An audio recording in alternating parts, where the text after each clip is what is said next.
Notre histoire commence avec une ville complètement détruite, grâce à une mystérieuse excavation qui a brisé un ancien sceau. Oups. Résultat, une étrange brume rouge a commencé à se répandre, et tous ceux qui l'ont respiré sont devenus complètement fous avant de mourir. Mais pour la plupart des autres créatures, c'était une autre histoire, elles se sont transformées en monstres terrifiants dotés de capacités bizarres, désormais appelées aberrations. Au milieu de ce chaos, on voit un jeune homme avec un bras transformé, qui contemple toute cette destruction autour de lui. Partout où ces choses passaient, elles laissaient une traînée de destruction, transformant des villes entières en ruines absolues. Les monstres ont commencé à attaquer les gens, et la peur s'est répandue comme une traînée de poudre, une véritable panique épidémique. Pour tenter de contenir la menace, l'armée a été appelée, et un avion militaire a rapidement tiré un missile. Les créatures rampent vers lui, montrant leurs dents et se préparant à bondir. Réalisant la situation, les yeux de RMC brillent en rouge, et il crie le nom de la fille une fois de plus. Il charge ensuite les monstres, et en utilisant son bras muté, il commence à s'en prendre à toutes les créatures. Après l'assaut, le protagoniste ressent une vive douleur dans son bras qui brille maintenant d'un rouge intense. Même avec son corps transformé, il tient bon au milieu des décombres, prêt à affronter ce qui va suivre. Le regard déterminé, les yeux brillants fixés, il murmure le nom de Xiaoshu une fois de plus. Il peine ensuite à marcher à travers les débris de la ville, continuant à appeler la jeune fille. Ce faisant, il marche sur une poupée de chiffon gisant au milieu du chemin. Voyant le jouet, notre jeune homme s'agenouille et continue d'appeler Xiaoshu. Sa main monstrueuse s'étend alors lentement pour ramasser la poupée par terre. Mais soudain, avant même qu'il ne puisse la toucher, son bras reprend sa forme humaine. À ce moment-là, une larme de sang coule sur sa joue alors qu'il regarde la poupée. Seul au milieu de la ville détruite, il crie de désespoir en demandant où elle est.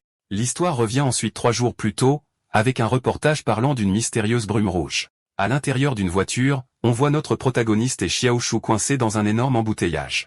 Un soldat frappe alors à la vitre en leur criant de déplacer immédiatement leur voiture. L'armée était partout, et le père de notre protagoniste se plaint qu'on ne peut jamais faire confiance aux politiciens. Xiaoshu dit qu'elle a peur, mais le père de notre MC la rassure en disant que tout va bien se passer. Le protagoniste regarde toute cette scène chaotique se dérouler, perdu dans ses pensées sur la situation. Pendant ce temps, les soldats regardent le ciel, se demandant ce que cette étrange brume rouge pourrait être. Soudain, l'hélicoptère dans le ciel explose et s'écrase sur les voitures.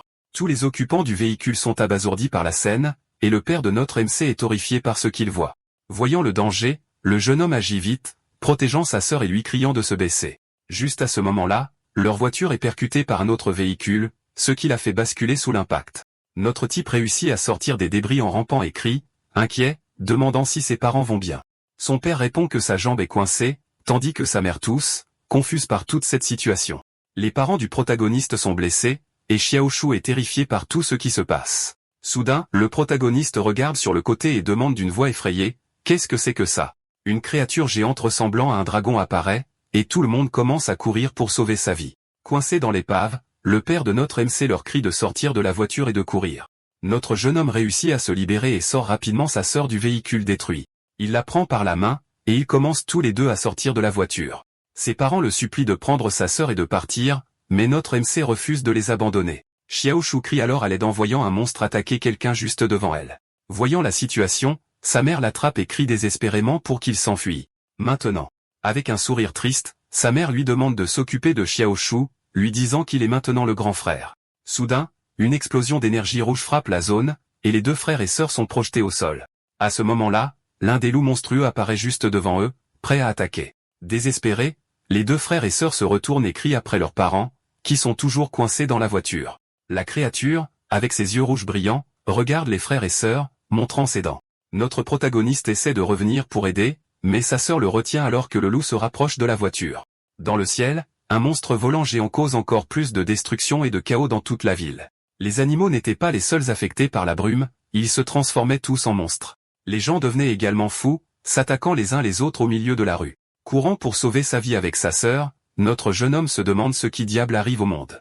D'autres créatures apparaissent partout, grimpant sur les bâtiments et courant dans les rues en ruine pour se cacher à l'intérieur d'un magasin, et notre protagoniste couvre la bouche de sa sœur alors qu'un monstre s'approche. Le cœur battant la chamade, il observe la créature, espérant qu'elle ne les trouvera pas là. Heureusement pour eux, le monstre passe son chemin, poursuivant sa route sans les remarquer. Soulagé un instant, il serre sa sœur dans ses bras et lui dit que la voie est libre, pour l'instant. Mais soudain, Xiaoshu se met à crier de douleur alors que des veines rouges apparaissent sur son visage. Inquiet, il la serre dans ses bras et lui demande ce qui ne va pas, alors qu'elle dit qu'elle ne se sent pas bien. Juste à ce moment-là, il voit son reflet et réalise que les mêmes veines rouges sont apparues sur son propre visage. Il se demande si cela se produit parce qu'ils ont respiré trop de cette brume rouge. Essayant d'aider, il attrape rapidement une bouteille d'eau et imbibe un morceau de tissu. Il place le tissu sur son visage et lui dit de se couvrir la bouche et le nez pour se protéger. Mais soudain, le protagoniste ressent une douleur terrible, et ses yeux commencent à briller en rouge. Il s'effondre sur le sol, sentant son corps brûler, et dit qu'il a l'impression que quelque chose essaie de sortir de lui. Aoshu demande ce qui ne va pas, et il essaie de dire qu'il va bien, mais sa main commence à se transformer. À ce moment précis, le même loup monstrueux qu'avant réapparaît à l'intérieur du magasin. Sa sœur a peur et le supplie d'arrêter alors que le monstre se rapproche de plus en plus. La créature finit par les trouver et montre ses crocs, se préparant à attaquer les deux frères et sœurs. Voyant le danger, notre protagoniste pousse sa sœur de côté et lui crie de courir alors que le monstre se jette sur eux. Les deux réussissent alors à s'échapper du magasin et commencent à courir désespérément dans la rue. Juste leur chance, un autre monstre volant géant descend du ciel, se dirigeant droit sur eux. Entouré par une autre créature, une Xiaoxu terrifiée demande ce qu'ils sont censés faire maintenant. Notre protagoniste la serre fort dans ses bras et lui dit de ne pas avoir peur, qu'il est là pour la protéger. Soudain, un monstre géant ressemblant à un dragon plonge du ciel droit vers eux. La créature s'écrase au sol, provoquant une onde de choc massive de destruction tout autour d'eux. Voyant qu'il n'y a pas d'issue, notre jeune homme se demande si c'est vraiment ainsi que tout se termine pour eux. RMC tire alors sa sœur en sécurité, mais elle semble hésiter à suivre. À l'intérieur, il attrape un tuyau et dit que c'est bien trop dangereux dehors, et que c'est leur seule chance. Avec une expression furieuse, notre garçon se prépare à affronter la créature qui les a coincés. Il charge alors l'abomination et assène un coup de toutes ses forces, mais le tuyau se brise. La bête ne bronche même pas et regarde maintenant notre protagoniste avec un regard de pure rage. Voyant une ouverture, la bête bondit sur notre protagoniste, qui essaie de se défendre contre l'attaque. Dans un mouvement rapide, notre gars réussit à planter quelque chose de pointu dans l'œil du monstre pour se libérer. À l'arrière-plan, Xiaoju demande si son frère va bien et dit qu'elle va l'aider d'une manière ou d'une autre. La créature devient encore plus furieuse à cause de la blessure et charge avec tout ce qu'elle a, alors qu'il lui crie de courir. Alors, la fille commence à courir pour sauver sa vie pendant qu'il la supplie de ne pas regarder en arrière. Gravement blessé après le combat, le protagoniste commence à tousser et à cracher du sang sur le sol. À ce moment-là, une douleur intense s'empare de son corps, et il se demande pourquoi cela arrive maintenant de tous les temps. Pendant ce temps, le loup rattrape Xiaoxu, qui trébuche et tombe au sol, hurlant de terreur. Juste avant le coup final, le bras du protagoniste commence à se transformer. D'un geste rapide, le protagoniste parvient à atteindre la bête qui est sur le point de mordre Xiaoxu. Les yeux brillants de rouge, il se tient au-dessus du loup avec une arme à la main. Possédé par la rage, il commence à frapper la créature sans arrêt, criant pour qu'elle disparaisse. Xiaoxu regarde, horrifiée par la scène brutale qui se déroule devant elle. Puis elle court et le serre dans ses bras par derrière, suppliant son frère d'arrêter cette folie. Elle continue de supplier et lentement, il semble se calmer et revenir à la normale. Il se souvient alors des mots de sa mère, lui disant désespérément de s'enfuir. Ses parents, bien que blessés, sourient et lui demandent de prendre soin de sa sœur, parce que c'est lui le grand frère maintenant. Un souvenir plus heureux de ses parents refait surface, lui disant, à lui et à Xiaoxu, de survivre à tout prix. De retour dans le présent, redevenu lui-même, il regarde sa sœur et l'appelle par son nom. Yoshu le regarde les larmes aux yeux, profondément inquiète de l'état de son frère. Avec un sourire, il s'excuse de l'avoir inquiété, et elle lui demande s'il va bien maintenant. Mais au moment où il s'apprête à répondre, une autre abomination géante apparaît dans le reflet de la fenêtre derrière eux. Le monstre défonce alors le mur, et il attrape rapidement sa sœur pour la protéger du danger. La créature géante, semblable à un oiseau, pousse un rugissement terrifiant vers les deux frères et sœurs. C se prépare alors à se battre et qualifie la chose d'oiseau moche. Il crie ensuite à la créature de s'éloigner de sa sœur, alors qu'il charge avec son bâton. Avec une frappe puissante, notre gars parvient à repousser l'abomination géante au loin. Après l'impact, il dit à Xiaoxu de se cacher, car il va s'occuper des monstres tout seul. Le jeune homme explique ensuite que le grand a les yeux rivés sur eux, et qu'il doit l'attirer loin d'eux. Effrayé, Xiaoxu le serre dans ses bras et le supplie de ne pas y aller, craignant qu'il ne perde à nouveau le contrôle. Notre gars la calme en lui tapotant la tête et lui promet qu'il ne perdra pas le contrôle cette fois-ci. Il la serre doucement dans ses bras et lui demande d'attendre là, lui promettant qu'il reviendra bientôt. Les yeux remplis d'inquiétude, elle lui demande de lui promettre qu'il reviendra sain et sauf. Avec un sourire confiant, notre protagoniste jure qu'il reviendra absolument pour elle.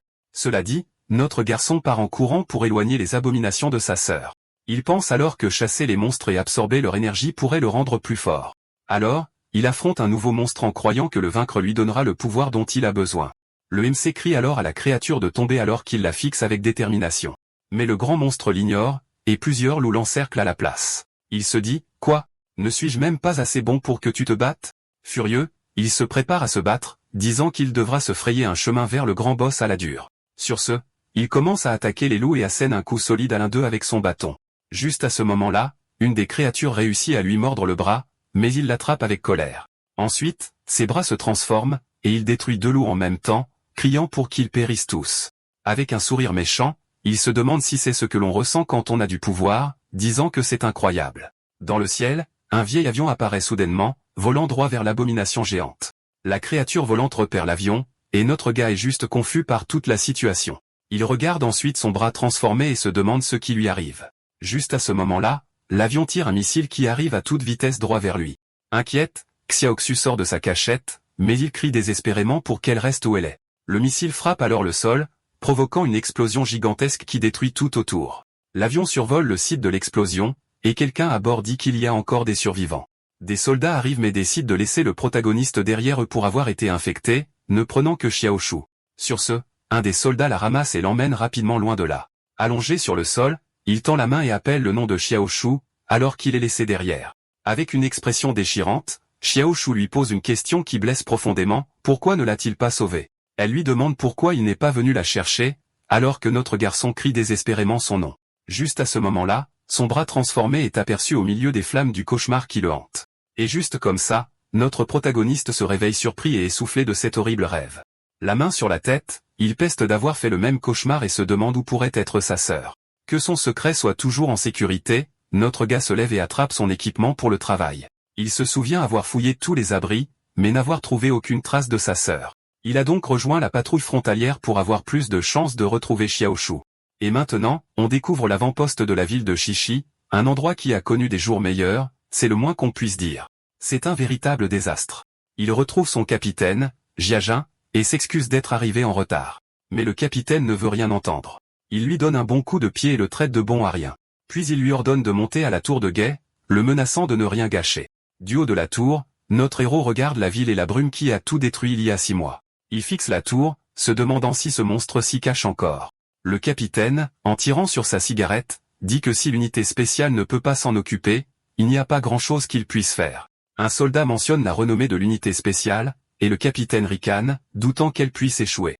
Un autre soldat intervient, leur rappelant qu'ils ont éliminé des aberrations tout le long du chemin. Pendant ce temps, notre héros déteste l'odeur de cette brume, qui semble rendre les créatures encore plus agressives. Soudain, il remarque que quelque chose ne va pas. La brume rouge se déplace étrangement. Notre héros réalise alors que quelque chose se dirige droit sur eux, et que ça se déplace vite. Un des soldats avertit le capitaine que quelque chose ne va pas, mais il lui dit juste de se taire. Mais le soldat insiste, demandant pourquoi la brume arrive droit sur eux. Les yeux du capitaine s'écarquillent quand il voit que c'est l'unité spéciale d'intervention, et qu'il court pour sauver leur vie. Les soldats demandent ce qui s'est passé, mais le capitaine leur crie de reculer immédiatement. Soudain, l'un d'eux est touché, et le capitaine panique, criant à tout le monde de se replier. Une griffe acérée attrape le capitaine, qui hurle de terreur. Un monstre géant émerge des ombres, et le capitaine pense que son heure est venue. D'en haut, le protagoniste entend les cris désespérés alors que tout le monde essaie de s'échapper. Voyant le chaos absolu en bas, notre héros décide de sauter de la tour pour aider. Sur ce, un éclair frappe le sol juste devant la créature géante. Utilisant son bras transformé, il abat une créature. Juste après, l'aberration géante apparaît et essaie de l'avaler tout entier. Mais notre héros est trop rapide. Il frappe violemment la créature, continuant son décompte. Avec sa main monstrueuse, il commence à absorber l'énergie de l'aberration vaincue. Il se sent plus fort et se demande ce qui se passerait s'il absorbait encore plus d'énergie. Juste à ce moment-là, d'autres créatures apparaissent, et il continue son décompte. Avec un sourire narquois, il dit aux aberrations, « Ne me décevez pas ». Soudain, un rayon d'énergie violet frappe une des créatures de plein fouet. Pris au dépourvu par l'attaque, il se retourne, se demandant qui est là pour l'aider. Ensuite, le capitaine du détachement du sang brûlant, Sanri, apparaît avec une expression sérieuse. Notre héros panique quand il réalise qu'elle fait partie de l'unité spéciale d'intervention. Désespérément, il essaie de faire redevenir son bras normal avant qu'elle ne le voie. Mais le capitaine ne s'intéresse pas aux explications. Elle ordonne à ses soldats d'éliminer tout ce qui reste. Et juste comme ça, les soldats de l'unité spéciale encerclent rapidement notre héros. Il lève les mains et s'identifie, mais le capitaine leur ordonne de tirer quand même. Mais au lieu de lui tirer dessus, les soldats détruisent l'aberration qui était juste derrière lui. Les soldats confirment l'élimination de la cible alors que le corps de la créature se désintègre. À ce moment-là, le capitaine commence à marcher lentement vers lui. Elle l'interroge ensuite sur son arme, et notre héros réalise qu'il est dans de sales draps. Le capitaine ordonne à toutes les unités de se retirer de l'avant-poste vers une ligne défensive temporaire. Au nouvel emplacement, un garde annonce que personne n'entre sans l'autorisation de l'officier Song. Le chef jette un coup d'œil à une tablette qui affiche un rapport faisant état de 37 victimes au total. Notre protagoniste est un peu nerveux, car il semble que ce soit son tour d'être sur le grill. Attaché à une chaise, il demande pourquoi il est détenu alors qu'il est aussi une victime. Mais la femme souligne qu'il a abandonné son poste pendant 2 heures et que l'attaque s'est produite juste après son retour. Il se dit qu'il doit trouver un moyen de leur faire prendre des vessies pour des lanternes et invente une excuse bidon. Soudain, un soldat se pointe et dénonce notre homme, disant qu'il est toujours en retard et que le capitaine ne fait rien. Avec un regard furieux, notre garçon le menace, lui disant de ne même pas penser à blâmer le capitaine pour ça. L'officier regarde ce petit feuilleton se dérouler et commente que l'équipe de patrouille semble avoir pas mal de problèmes. Pendant ce temps, au loin, le capitaine qui a été sauvé est emmailloté comme une momie dans un lit d'hôpital et éternue soudainement. De retour à l'interrogatoire, la femme examine le dossier du protagoniste et trouve un peu louche qu'il ait réussi à survivre. Il prétend qu'il a juste peur de mourir et que, comme il était dans l'équipe d'athlétisme, il s'est enfui très vite. Le capitaine lui demande alors pourquoi il s'est engagé dans l'armée s'il a si peur de passer l'arme à gauche. Dans sa tête, il révèle la vraie raison, il cherche sa sœur et absorbe des monstres pour devenir plus fort. Il pense au fait que, depuis 6 mois, il joue les loups solitaires, fouillant chaque ruine à la recherche de sa sœur. Le capitaine se met en face de lui, l'accusant d'être un lâche, qui a abandonné son poste et dissimulé des informations. D'un regard sérieux, elle lui demande s'il comprend les conséquences, et il lui demande s'il va être éliminé. Elle se penche plus près, s'enquérant de ses mains, et notre homme réalise qu'elle a dû voir son bras. Lui chuchotant à l'oreille, elle lui demande pourquoi il a menti et quel est son véritable objectif. Soudain, un énorme tremblement secoue tout l'endroit, mettant tout le monde en alerte. Elle demande si c'est un tremblement de terre, mais le protagoniste dit que cette sensation lui est trop familière. Il se lève d'un bond et hurle qu'ils doivent courir parce qu'une horde de monstres arrive. Mais l'officier n'y croit pas. Avec une lueur dans les yeux, elle l'accuse d'essayer de s'enfuir. Alors, elle libère une sorte de pouvoir électrique et le jette au sol, lui demandant s'il l'ignore. Les autres gardes s'inquiètent et disent à l'officier de se calmer, disant qu'elle exagère. L'impact est si puissant que tout le plancher s'effondre et que tout le monde dégringole dans un trou béant. Après la chute, ils se retrouvent dans un espace noir comme la nuit, et l'officier se demande où diable ils sont. Notre garçon, toujours menotté, regarde autour de lui et réalise qu'ils sont tombés dans une sorte de zone souterraine. Le chef se plaint de l'obscurité et ordonne à l'un de ses hommes d'allumer les lumières immédiatement. Un soldat le traite de catastrophe ambulante, et notre protagoniste rétorque qu'il pourra déposer sa plainte après qu'il soit sorti de là. Sur ce, l'un des hommes craque un bâton lumineux pour éclairer le chemin. La lumière révèle qu'il se trouve dans un labyrinthe géant, probablement creusé par ces monstres. Le chef dit à tout le monde de rester calme et de vérifier ses armes, au cas où. Elle saisit ensuite son fusil et leur ordonne de maintenir la formation et de se couvrir mutuellement. Soudain, un bruit étrange résonne dans les murs de la caverne sombre, mettant tout le monde sur les nerfs. Le protagoniste semble avoir perçu quelque chose et fixe intensément une direction spécifique. Un soldat demande ce qui se passe, et il répond qu'il entend du vent, ce qui excite le gars, pensant que c'est une sortie. Le soldat va vérifier et confirme qu'il y a vraiment une brise, complimentant les sens aiguisés du protagoniste. Il aperçoit une lumière au loin, mais à ce moment-là, un monstre insectoïde apparaît et notre protagoniste lui hurle de s'enfuir. La créature tire une sorte de projectile qui manque de peu le soldat, et le capitaine riposte immédiatement. La bave de la chose fond le sol, et notre garçon les avertit de ne pas laisser les créatures s'approcher. Le chef gronde le soldat pour avoir agi sans ordre, et le gars terrifié hoche simplement la tête en signe d'accord. Elle se tourne ensuite vers le protagoniste et lui dit qu'une fois qu'ils seront sortis de ce pétrin, il aura beaucoup d'explications à donner. Il réalise qu'elle doit connaître son secret, mais elle ne le dénonce pas, il se demande quel est son jeu. Soudain, un autre bruit étrange résonne dans la caverne, et le groupe réalise que quelque chose se rapproche d'eux.